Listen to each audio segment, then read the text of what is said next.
सर्वलोके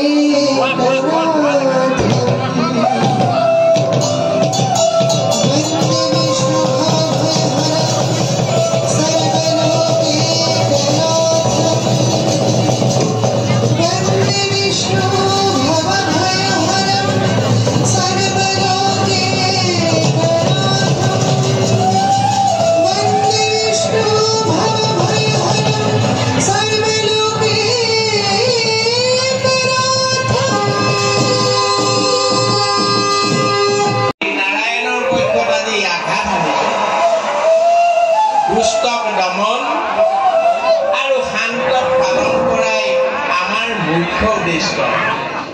এই কাৰ্য সম্পাদন কৰিবলৈ যাওঁতে দেৱতাসকলৰো নিতান্তই প্ৰয়োজন হ'ব। হে ঈশ্বৰ, জগতৰ বক্ষত ধৰ্ম কৰ্ম বিধিচাৰী ৰূপে সূচনা কৰি মোক পদে পদে অতিষ্ঠ কৰি তুলিছে। ইমানতে আপুনি পূৰ্ণ অৱতাৰী পুৰুষ হিচাপে মহাভাৰতত অৱতীৰ্ণ নহ'লে সৃষ্টিৰ অস্তিত্বকে নাথাকিব। প্ৰভু, আমি যদিও ঐশ্বৰিক শক্তিৰে বিভূষিত, তথাপি ভগৱানৰ ওচৰত একমাত্ৰ অধিকাৰী তুমি। আমি তোমাৰ আজ্ঞাবলীয়ে মাত্ৰ তোমাৰ চৰণ সেৱা কৰি স্বকাৰ্য পালন কৰি আছো। প্ৰভু, বৰ্তমান স্বৰ্গ মৰ্ত্য আদি তিনিও লোকতে দেৱতা দানৱ সকলোৱে স্বতন্ত্ৰ হৈ পৰিছে। সেয়ে তুমি নৱ অৱতাৰ ধাৰণ কৰি ধৰিত্ৰী আৰু লগতে আমাকো ৰক্ষা নকৰিলে সৃষ্টিৰ অস্তিত্বই নাথাকিব। প্ৰভু, এই বিষয়ে আমি নিশ্চিন্তে থকা নাই প্ৰজাপতি, কিন্তু আপোনাৰ কাৰণে ই অতি সামান্য। প্ৰভু, বসুমতীৰ মুক্তিৰ বাবে ব্ৰহ্মা বিষ্ণু ৰুদ্ৰৰ মহাতেজো আজি নিস্তেজ হৈ পৰিল কিয়? প্ৰভু, বসুমতীয়ে আজি ভিক্ষাৰিণী ৰূপে আপোনাৰ চৰণত মিনতি কৰিছোঁ। যদি জগতৰ মংগল কামনা কৰে তেন্তে কোনোটি পলমে এটি উপায় বিধান কৰক। প্ৰভু, তুমি স্থিৰ হোৱা ধৰিত্ৰী।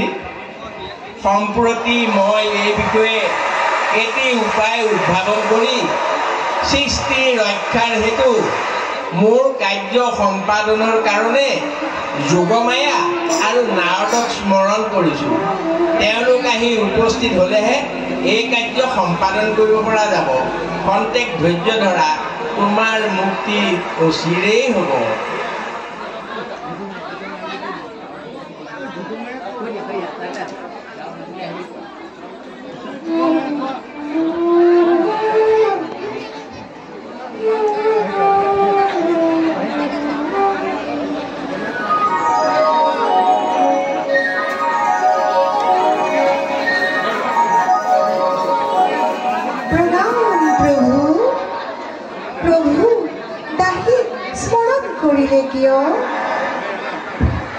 তোমাক এটি বিশেষ কৰ্তব্যৰ কাৰণেই স্মৰণ কৰা হ'ল। তোমাৰ কৰ্তব্য অতি গুৰুতৰ। মায়া জগতত